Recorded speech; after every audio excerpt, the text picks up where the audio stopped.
Pasalamatan ninyo mga nagbabantay sa buhay ninyo. Sa panahon ngayon, mahirap makakita ng serbisyong libre. Hindi nyo sinasahuran yung mga yan, pero binabantayan kayo mula umaga hanggang gabi. Saan kayo makakita ng ganyan? Sa kanila lang. Mas alam pa nila yung buhay mo kaysa sa'yo. Hindi ka ba nahihiya? Hindi mo man lang pasalamatan? Diba? Ang hirap kaya magbantay ng buhay ng iba. Halimbawa ako, ikaw, kapitbahay kita, kakilala kita, o hindi kita kaano-ano, babantayan kita. Kung saan ka pumunta kagabi, kung anong pinanggagawa mo, kung sino yung mga kasama mo, kung anong nangyayari sa buhay mo, dapat nakalista yan. Nakalista yan sa utak nila. Ganun kahirap magbantay. Kaya dapat mag-thank you ka. Why not? Pwede mong pamirindahin yan. Pamirindahin mo kahit katol man lang, pakainin mo ng katol. Nakalimutan mo na ba yung mga nangyayari sa'yo? Itanong mo sa kanila. Kabisado nila yan. Simula noon hanggang ngayon. Baka may nakalimutan ka sa sarili mo, itanong mo sa kanila. Kasi nagbabantay sa'yo yung mga yan eh. Alam na alam nila yan, panigurado. May mga bagay nga minsan na kahit na hindi mo alam nila eh. May mga bagay nga minsan na kahit gagawin mo pa lang, nagawa mo na para sa kanila, wow. Wow. Diba? Saan ka makakita ng mga taong ganyan?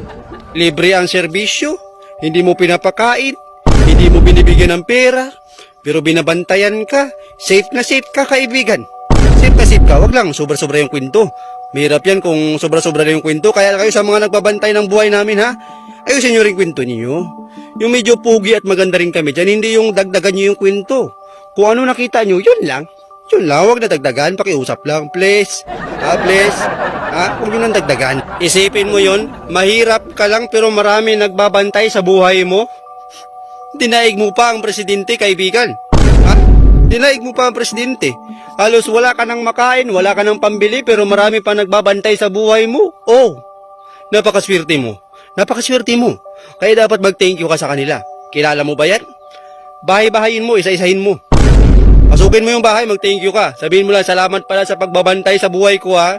Na-appreciate ko. Pero please lang, wag dagdagan.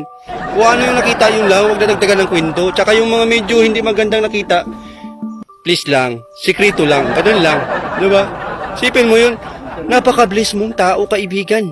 Napaka-bless mo. Ang dami mong gwardya sa buhay. Partida, yung mga nagagwardya sa'yo, yung mga professional pa yan. Mga may kaya pa yan. Oh, ikaw na ultimo ka lang, ginagwardyahan ka? Wow, galing mo naman. Kaya sa mga nagbabantay sa buhay namin, salamat ha. Salamat talaga. Sipagan nyo pa please.